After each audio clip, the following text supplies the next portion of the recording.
ओम शांति। ओम शांति। आज की तारीख है 20 अक्टूबर 2022। साकार महावाक्य। बाबा कहते, मीठे बच्चे, भारत जो साहूकार था वही अब गरीब बना है। बाप ही इस गरीब भारत को फिर से साहूकार बनाते हैं। बाबा कहते, मीठे बच्चे, भारत जो साहूकार था वही अब गरीब बना है। बाप ही इस गरीब भारत को फिर से साहूकार बनाते हैं। आज का प्रश्न, तुम गोप गोपियों में सबसे खुशनसीब कौन और कैसे? सभी गोप गोपियां हैं, पर तुम गोप गोपियों में सबसे खुशनसीब कौन और कैसे? तुम गोप गोपियों में सबसे खुशनसीब कौन और कैसे? उत्तर, सबसे खुशनसीब वह है जो गॉडली ज्ञान डांस करते हैं। सबसे खुशनसीब वह है जो गॉडली ज्ञान डांस करते हैं। वही फिर सत्युग में जाकर प्रिंस प्रिंसेस के साथ डांस करेंगे। वही फिर सत्युग में जाकर प्रिंस प्रिंसेस के साथ डांस करेंगे। ऐसे खुशनसीब बच्चे अभी बाप पर पूरा पूरा बलि चढ़ते हैं। ऐसे खुशनसीब बच्चे अभी बाप पर पूरा पूरा बलि चढ़ते हैं। कहते हैं, बाबा मैं तेरा, मेरा कुछ भी नहीं। कहते हैं, बाबा मैं तेरा, मेरा कुछ भी नहीं। आप हमको स्वर्ग का मालिक बनाते हो, तो मैं क्यों नहीं बलिहार जाऊं? आप हमको स्वर्ग का मालिक बनाते हो, तो मैं क्यों नहीं बलिहार जाऊं? तो सबसे खुशनसीब वह है जो गॉडली ज्ञान डांस करते हैं। वही फिर सत्युग में जाकर प्रिंस प्रिंसेस के साथ डांस करेंगे। ऐसे खुशनसीब बच्चे अभी बाप पर पूरा पूरा बलि चढ़ते हैं। कहते हैं, बाबा मैं तेरा, मेरा कुछ भी नहीं। तो आप हमको स्वर्ग का मालिक बनाते हो, तो मैं क्यों ना बलिहार जाऊं? विचार करने वाली बात है ना। क्यों ना याद करें, क्यों ना बलिहार जाएं जिसने हमें सब कुछ देना है। सोचो सोचो। ओम शांति। बाप बच्चों को धीरज दे रहे हैं कि हे भारतवासी बच्चे। कौन से बच्चे? जो देवताओं के पुजारी हैं। वे मानते हैं हमारे इष्ट देव बड़े देवताएं थे। क्रिश्चियन क्राइस्ट की पूजा करेंगे, बोधि बुद्ध की पूजा करेंगे, जैन महावीर की पूजा करेंगे। ऐसे ही हर एक अपने अपने धर्म के बड़े की पूजा करेंगे अथवा याद करेंगे। देवी देवताओं के मंदिर हैं, उनमें शिव का मंदिर भी आ जाता है। अब वह है निराकार। ब्रह्मा विष्णु शंकर आकारी हैं, और लक्ष्मी नारायण सीता राम जगत अम्बा जगत पिता है साकार। इन बातों को दुनिया वाले नहीं जानते हैं। तो जो देवताओं के पुजारी हैं उनके लिए बाबा कहते हैं कि धीरज धरो। अभी स्वर्ग की स्थापना हो रही है। भारत स्वर्ग था। लक्ष्मी नारायण के राज्य को स्वर्ग कहा जाता है। लक्ष्मी नारायण के राज्य को 5000 वर्ष हुए। ठीक। सीताराम के लिए कहेंगे कितने वर्ष हुए? 3750 वर्ष हुए। अब ये तुम ब्रह्मा मुखवंशी ब्राह्मण कुलभूषण ही जानते हो। दुनिया में सब अंधकार में होने के कारण बुद्धिहीन है। उनको समझाना है कि तुम्हारा एक है लौकिक बाप, दूसरा है पारलौकिक बाप, और वह है नई दुनिया का रचयिता। तो बाप नया घर बनाते हैं ना, बनाते हैं ना। बेहद का बाप नई सृष्टि बनाते हैं। अभी वे भारतवासी धर्म भ्रष्ट बन पड़े हैं ना, और देवताओं की महिमा गाते हैं, सर्वगुण संपन्न 16 कला संपूर्ण। यह महिमा और कोई धर्म वाले की नहीं है। कोई भी धर्म वाले अपने इष्ट देव की ऐसी महिमा नहीं गाते हैं, ऐसे याद नहीं करते हैं। उनको देवताओं के भक्त मिलेंगे भी लक्ष्मी नारायण के मंदिर में, श्री कृष्ण के भक्त कृष्ण के मंदिर में मिलेंगे। तुम जानते हो लक्ष्मी नारायण सतयुग में भारत के मालिक थे, गोया भारतवासी सतयुग के मालिक थे। तो भारत बहुत साहूकार माला माल था जब आदि सनातन देवी देवता धर्म था। अब यह है भारत का प्राचीन सहज राजयोग और सहज ज्ञान, ऐसे ही है। और देवी देवता धर्म है पुराना। परंतु मनुष्य भूल गए कि देवी देवता धर्म की स्थापना किसने की। भूल गए ना कि किसने स्थापना की। तो बाबा ने समझाया है, तुम हो संगम योगी ब्राह्मण। वे कलयुगी ब्राह्मण भी कहते हैं कि हम प्रजापिता ब्रह्मावंशी हैं, परंतु वे ये नहीं जानते कि ब्रह्मा कब आए थे। तुम अब प्रैक्टिकल में हो, है ना, प्रैक्टिकल में हो ना। तुम जानते हो लक्ष्मी नारायण इस भारत में ही राज्य करके गए हैं। उनसे ऊंच मनुष्य कोई है ही नहीं। मनुष्यों को यह भी मालूम ही नहीं है कि सत्यु को कितने वर्ष हुए। अब वह तो सत्यु की आयु कितनी अरब कह देते हैं।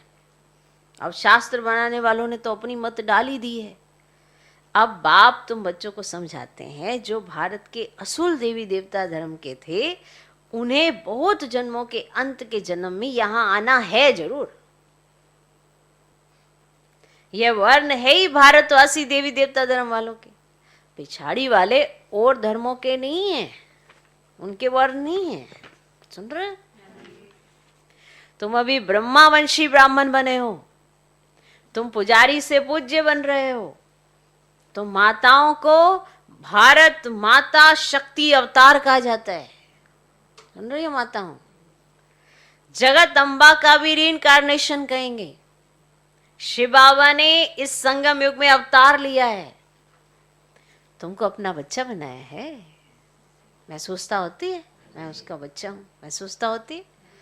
तुम बच्चे जानते हो परम पिता परमात्मा जो सभी आत्माओं का बाप है, वह है ब्रह्मांड का मालिक। उनको सृष्टि का मालिक नहीं कह सकते, भल पिता है परंतु मालिक नहीं बनता है। अब यह भी हुई बात है, वह क्रिएटर है तो क्रिएशन का मालिक होना चाहिए। परंतु बाबा कहता है मैं जो स्वर्ग स्थापन करता हूं उनका मालिक नहीं बनता। माना भगवान ने आपके लिए स्वर्ग बनाया और स्वर्ग का मालिक आपको बनाया, खुद नहीं बना। सुना? बाप का काम है बच्चों को सिर पर चढ़ाना। माना करते कराते तो कुछ है नहीं और मालिक बन गए। हाँ, सिर्फ एक उंगली लगा दी और मालिक पना ले लिया। तो बाप का काम है बच्चों को सिर पर चढ़ाना। बाप सेवाधारी है ना, बच्चों को सब कुछ देकर चला जाता हूं। बाप भी कहते हैं तुमको लायक बनाए, नई सृष्टि रचवा कर उनका मालिक बनाए, मैं रिटायर हो जाता हूं, मैं रिटायर हो जाता। तुम ब्रह्मांड के भी मालिक कहलाएंगे क्योंकि तुम ब्रह्मांड के मालिक के बच्चे हो। तुम भी ब्रह्म महतत्व में जाएंगे तो ब्रह्मांड के मालिक कहलाएंगे। माना सोचो, आज तो आपको कितना मालिक पने का नशा दिलाया जा रहा है, ये नशा रहेगा? वहां भल तुम आत्माएं चैतन्य हो, परंतु ऑर्गेन्स नहीं है ना। माना कहाँ पर? शांति धाम में, परम धाम में। कहाँ पर? अपने घर में। कौन से? ये वाले घर में? उधर। वहां पे ऑर्गेन्स नहीं है तो फिर क्या है? आत्मा है ना, चैतन्य रूप। अच्छा चलो, तो वहां भल तुम आत्माएं चैतन्य हो परंतु ऑर्गेन्स नहीं है। जब परम धाम में हो तो ब्रह्मांड के मालिक हो, फिर तुम सृष्टि के मालिक बनेंगे, फिर तुमको राज्य भाग्य गंवाना पड़ेगा। अब ये ज्ञान ना देवताओं को ना शूद्रों को हो सकता है, ये ज्ञान सिर्फ तुम ब्राह्मणों को है। नशा चढ़ रहा है? वाह वाह, कितनी गुये बातें समझाते हैं। कहते तुम्हारा ही हीरो पार्ट है, तुम्हारा ही है हीरो पार्ट। जगत अम्बा ज्ञान ज्ञानेश्वरी है, फिर राज राजेश्वरी बनती है तत्व तुम। ऐसे नहीं सिर्फ 2-4 का पार्ट है, फिर तो ड्रामा क्या कहलाया जाएगा ना। ऐसे नहीं कि सिर्फ 2-4 का पार्ट है। सृष्टि का राज्य लेना और गंवाना ये भारतवासियों का खेल है, और भारतवासी सृष्टि के मालिक थे, आज कंगाल बने हैं। अपवित्र राजाओं का भी राज्य नहीं है, पंचायती राज्य है। कहा जाता है ना, रिलीजियस इज माइट। सर्वशक्तिमान बाप बैठ देवी देवता धर्म की स्थापना कर रहे हैं। कितनी माइट देते हैं, जो हम सृष्टि के मालिक बन जाते हैं। और भारत में तो अनेक धर्म है। गुजरात में रहने वाले कहते हैं हम गुजराती हैं, और सतयुग में एक ही धर्म था। तो बाप कहते तुमको फिर से गीता का ज्ञान सुनाता हूं, जब तक जिएंगे तब तक ज्ञान अमृत पिएंगे। अनेक जन्मों का बोझा है ना बच्चे, वह उतरने का है। उन्होंने तो युद्ध का मैदान दिखलाए, कृष्ण का नाम डाल दिया है। भगवान कहते हैं तुम्हारे रथ में प्रवेश कर माया पर जीत पहनाने के लिए युद्ध के मैदान में खड़ा करता हूं। मैं युद्ध के मैदान में खड़ा करता हूं, साथ साथ बच्चों को भी खड़ा करता हूं। देखो, इनको खड़ा करता हूं, फिर साथ साथ बच्चों को भी खड़ा करता हूं। तुम जानते हो, मैंने देखो इनके रथ में आकर फिर इनको खड़ा करता हूं, फिर साथ साथ तुम बच्चों को भी खड़ा करता हो। खड़े होते हो कि नहीं? पड़ जाते हो ना युद्ध के मैदान में। वैसे क्या बन के खड़े हुए हो युद्ध के मैदान में? पांडव हो? अच्छा, कह रहे पांडव है। अच्छा। भगवान कहते हैं तुम्हारे रथ में प्रवेश कर, माना ब्रह्मा बाबा से कहते हैं तुम्हारे रथ में प्रवेश कर माया पर जीत पहनाने के लिए युद्ध के मैदान में खड़ा करता हूं, साथ साथ बच्चों को भी खड़ा करता हूं। तुम जानते हो माया जीत बन स्वर्ग के मालिक बनेंगे। तो आज तो मालिक मालिक मालिक सुन रहे हो? मालिक वह लोग फिर सिपाहियों को कहते हैं। कितना रात दिन का फर्क है। तुमको मंदिरों में जाकर सर्विस करनी चाहिए। उनको बताओ ये लक्ष्मी नारायण ही भारत के मालिक थे। फिर ऐसे स्लोगन बनाओ कि भारतवासी स्वर्ग के मालिक थे। ऐसे ऐसे स्लोगन बनाओ। अब मिल्कियत गंवा दी है। अब शास्त्रों में कृष्ण और महाभारत लड़ाई दिखा दी है। भक्ति में भगवान से मिलने के लिए साधना करते हैं, पुकारते हैं कि आकर माया रावण से लिबरेट करो। कितना हाहाकार मचा हुआ है। जब लड़ाई लगेगी तो अन्न कपड़ा कुछ भी नहीं मिलेगा। लड़ाई में ऐसे ही होता है ना, ना अन्न मिलता है ना कपड़ा मिलता है, कुछ भी नहीं मिलेगा। बॉम्बे को क्वीन ऑफ इंडिया कहते हैं, क्योंकि उन्हें स्वर्ग के सुखों का पता नहीं है। हमको मालूम है तो हम अंदर डांस करते रहते हैं। क्या करते हो? डांस करते रहते हैं। ज्ञान को सदगति कहा जाता है। और ज्ञान कौन सा? सृष्टि के आदि मध्य अंत का। तुम अब बुद्धि से काम लो कि हम कैसे सबको समझाएं। अब देवताएं जो पावन थे वही अब पतित बन गए हैं, उन्हों को ढूंढना पड़े। वे मंदिरों में जल्दी मिलेंगे, ठीक है? मंदिरों में ना जल्दी मिलेंगे आपको, और वह भी खुश होंगे। जगत अम्बा का मंदिर नीचे है। वास्तव में दोनों का इकट्ठा होना चाहिए। तुम जानते हो ब्रह्मा की बेटी नंबर 1 प्रिंसेस बनेगी। तुम जगत अम्बा के 84 जन्मों की बायोग्राफी बता सकते हो।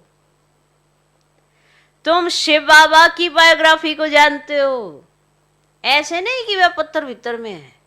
आगे हम भी ऐसे समझते थे, यह भी अभी कहते हैं। आगे तो अपने को बहुत ऊंचा समझते थे। सबसे ऊंचा जहरात का धंधा है, उनसे ऊंचा ये अविनाशी ज्ञान रत्नों का धंधा है। तुम 9 रतन की अंगूठी भी पहनते हो और वह भी इनसे ही भेंट है। आगे तो कुछ पता ही नहीं था। समझ आ रहे? अच्छा, आज मुख्य बात समझाई कि ब्रह्मांड का मालिक, सृष्टि का रचयिता परमात्मा है और वह राज्य नहीं करते, राज्य हम बच्चों को देते हैं। हमको ही राज्य लेना है और गंवाना है, यह भी तो मालूम होना चाहिए ना। अब गंवाए हुए राज्य में कितना जन्म लेते हैं, फिर अपने राज्य में कितने जन्म लेते हैं, और बाकी क्या चाहिए। मनुष्य तो देह अभिमानी होने के कारण उल्टे लटके हुए हैं। तुम अभी सुलटे हुए हो और दुनिया को दिखोगे तुम ही उल्टे हुए हो, क्योंकि वो उल्टी लटकी हुई है। देखो क्या वंडर है, पहले तुम उनके साथ उल्टे तो तुम सही हो। जब तुम्हें बाबा ने सुलटा कर दिया और वो सारे उल्टे, तो उनको तुम क्या दिखोगे? उल्टे। तुमको तो बाबा ने सुलटा कर दिया, अब उनको तुम उल्टे नजर आ रहे हो, जबकि पहले तुम उनके साथ उल्टे ही लटके हुए थे। तुम अभी सुलटे हुए हो। मनुष्य जब मरते हैं तो फिर उनका मुंह फेर देते हैं। अब हमारा मुख है परम धाम तरफ, हम ये शरीर छोड़ सीधे चले जाएंगे। अच्छा, बाप कहते हैं मन मना भव, मेरे को याद करने से तुम मेरे पास आ जाएंगे। अब यहाँ बेहद में क्लास अच्छा है, यहाँ बेहद में क्लास अच्छा है, वरना खुले में बाबा को अच्छा लगता है ऐसे, बड़ा बड़ा बड़ा ऐसे बड़ा बड़ा बहुत अच्छा लगता है बाबा को। बाबा अंदर कमरे में ना, बाबा को जैसे गर्भ झेल भासता है। नहीं, यहाँ बेहद में क्लास अच्छा है, अंदर कमरे में बाबा को जैसे गर्भ जेल भासता है। तो वेद के बाप को तो बेहद चाहिए। तो इतना बड़ा वेद का मालिक इस हद में, माने शरीर में आकर बैठते हैं तुम्हारी सर्विस करने। अब इनको आना ही है पतित शरीर पतित दुनिया में। अब कहते हैं तुम बच्चों को पति से पावन बनाए, स्वर्ग का मालिक बनाए, फिर मैं चला जाता हूं। अभी उथल पाथल होगी। तो कई जो कच्चे हैं उनके तो देख कर ही प्राण निकल जाएंगे। जब उथल पाथल होगी ना, कहीं जो कच्चे होते हैं उनको तो देख के ही प्राण निकल जाएंगे। किसको मरता हुआ देख कर भी कईयों को बड़ा शौक आ जाता है ना, और मर जाते हैं, है ना। कोई बीमार होता है उनको देखते तो वो तो वहीं रह जाता है, और फिर जो देखने आया होता है उसे शौक लग जाता है। या फिर कईयों को ऐसे मरता देख कर भी कईयों को शौक लग जाता है, तो उनके ही प्राण निकल जाते हैं। और तुमको तो बहुत मजबूत होना चाहिए। अब गाया भी जाता है कि मरवा मौत मलुक का शिकार। अब स्वर्ग के लायक तो अब हम बन रहे हैं। तो बाप कहते हैं इस लड़ाई द्वारा ही ना बच्चे गेट खुलेंगे। अब चलो वापस, खेल पूरा हुआ। अब बाबा है रूहानी गाइड। अब रूहानी धाम मिले जाते, इसलिए अब बाप को याद करो तो अंतमति सोगति हो जाएगी। कोई कोई का तो ना यहाँ बहुत छोटा जन्म होता है, कोई कोई का तो बहुत छोटा जन्म होता है। गर्भ में बहुत सजाएं खाते हैं, बाहर आया और बच्चा मर गया। फिर दूसरा हिसाब किताब भोगने जाता है। ऐसा होता है ना कि पूरे 9 मास हो गए उसको, फिर जैसे ही बच्चा बाहर आया फिर उसका शरीर फिर ऐसे ही हो गया, मर गया। फिर वापस से उसको गर्भ जेल में जाना पड़ता है। तो कई कई का ऐसे बहुत छोटा सा जन्म होता है। गर्भ में बहुत सजाए खाते हैं, बाहर आया और बच्चा मर गया, फिर दूसरा हिसाब किताब भोगने जाता है। तो बाप कहते मीठे मीठे बच्चे, इन ज्ञान रत्नों को बुद्धि में धारण करो, मंदिर में जाकर सर्विस करो। इसको मेहनत कहा जाता है। डरो मत, जो अपने धर्म के होंगे ना उनको तीर लगेगा। सन्यासियों के पास जाकर देखना चाहिए, मानो जहाँ पर भी आपको जैसे बिच्छू के डंक की मिसाल दी, जहाँ पे सॉफ्ट सा थोड़ा सा लगे वहीं से ऐसे करना चाहिए। देखो पत्थर है तो डंक नहीं लगाओ। अगर कोई आपको लगता है ऐसा सन्यासी नहीं है, सुन नहीं सकता, पत्थर है, तो डंक नहीं लगा, ट्राई करनी चाहिए। कोशिश करते करते सक्सेसफुल हो ही जाएंगे। अभी अर्जुन में ज्ञान और योग की ताकत आई नहीं है, इसीलिए अभी सन्यासियों राजाओं आदि को कहाँ समझे है। जनक, परीक्षित, सन्यासी आदि सब पिछाड़ी में ही आते हैं, तो उनको ज्ञान देंगे तो फिर प्रभाव निकल जाएगा। फिर उस समय तुम कहेंगे टू लेट, तो बाबा आया था झोली भरने परंतु तुम आए ही नहीं। हमेशा विचार करो कि कैसे सर्विस करनी चाहिए। निमंत्रण छपाओ, माना उस समय क्या कर सकेंगे कि बाबा आया था सर्विस करने, बाबा तो मिलने आया था, पर तुम बाबा से मिलने आए ही नहीं। फिर ये लगेगा ना उनको कि तुम तो बाबा से मिलने आए ही नहीं, क्योंकि बाबा तो आया था तुमसे मिलने, परंतु तुम तो आए ही नहीं। हमेशा विचार करो कि कैसे सर्विस करनी चाहिए। निमंत्रण छपाओ, आइडिया निकालो। सर्विस भी ड्रामा अनुसार ही होती है। हम साक्षियों देखते हैं, भगवान उवाच बच्चों प्रति गोप गोपियों प्रति। अब गोपी वल्लभ भगवान है, वह है बाप, गोप गोपियां सब तो यहाँ ही हैं, सतयुग में थोड़े ही होंगे। अब यह है गॉडली ज्ञान का डांस। फिर वहां जाकर प्रिंस प्रिंसेस के साथ डांस करेंगे। अब यहाँ अगर गॉडली ज्ञान डांस करते हो तो जाके सतयुग के प्रिंस प्रिंस, पूरा हिसाब किताब है। देखो तो संगम है वर्तमान, तो यहाँ पर ऐसा करना चाहिए जो सतयुग में भी वैसा हम जी सके। तो संगम वर्तमान समय जो है ना, इसके आधार पर भविष्य तैयार है। तो अगर भविष्य में आपको जो चाहिए तो संगम पर जी लो, समझा। तो अगर आप अभी गॉडली ज्ञान डांस करते हो, माना ज्ञान सुनते हो, नशा चढ़ता है, मजा आता है, ऐसे अंदर आत्मा नाचती है, तो समझो कि तुम प्रिंस प्रिंसेस के साथ रास करोगे। तुम बच्चे बड़े खुशनसीब हो, सिर्फ बलि चढ़ जाओ। बाबा मैं तेरी हूं, क्यों नहीं बलिहार जाऊंगी। आप हमको स्वर्ग का मालिक बनाते हो, बड़ी जबरदस्त कमाई है। बाकी सब तो कब्र दाखिल होने हैं। कब्रिस्तान फिर परिस्तान होगा। दिल्ली परिस्तान थी, परियों का स्थान था, देवी देवताओं को परिस्तान की परियां कहा जाता है। अब कब्रिस्तान है। अच्छा, मीठे मीठे सिकिल हृदय बच्चों प्रति माता पिता बाप दादा का याद प्यार और गुड मॉर्निंग। रूहानी बाप की रूहानी बच्चों को नमस्ते। हम रूहानी बच्चों की भी रूहानी बाप को नमस्ते नमस्ते नमस्ते। Good morning good morning good morning. धारणा के लिए मुख्य सर पहला पॉइंट, सदा इस नशे में रहना है कि हम ब्रह्मांड और विश्व के मालिक बन रहे हैं।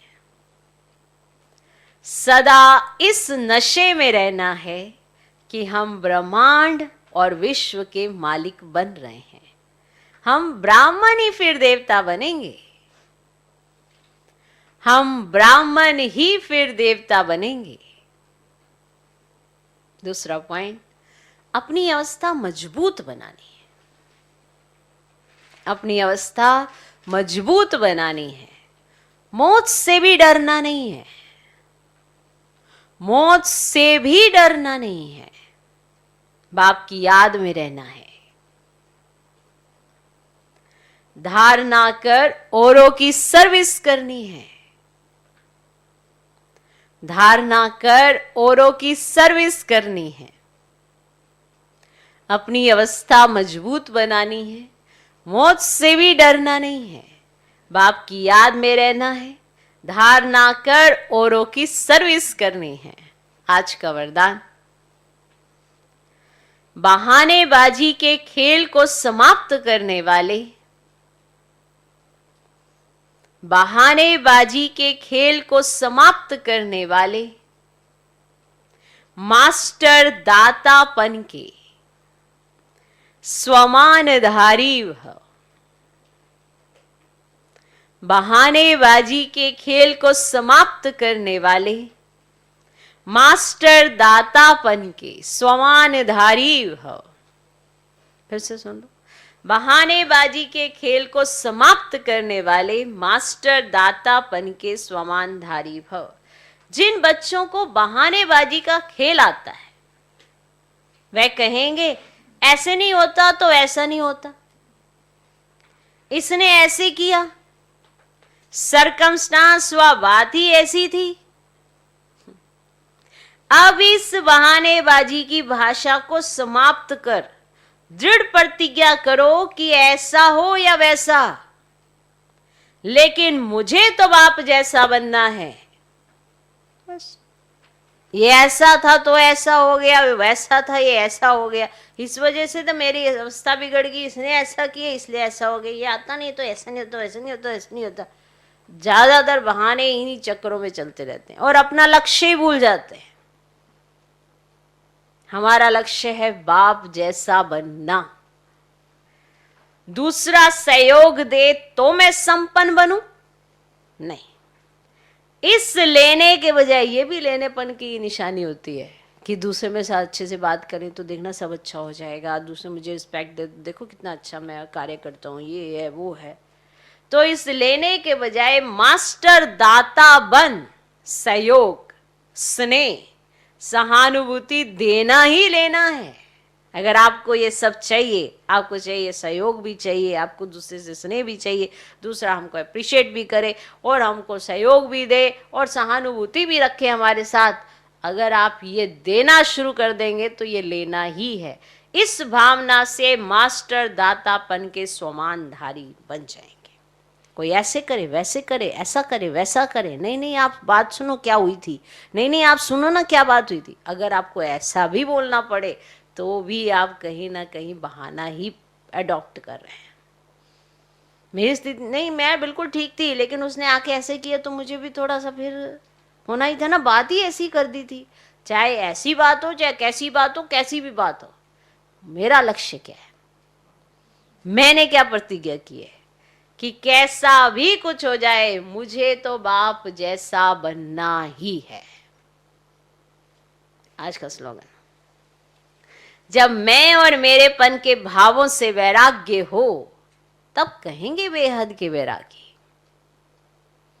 जब मैं और मेरेपन के भावों से वैराग्य हो तब कहेंगे बेहद के वैरागी।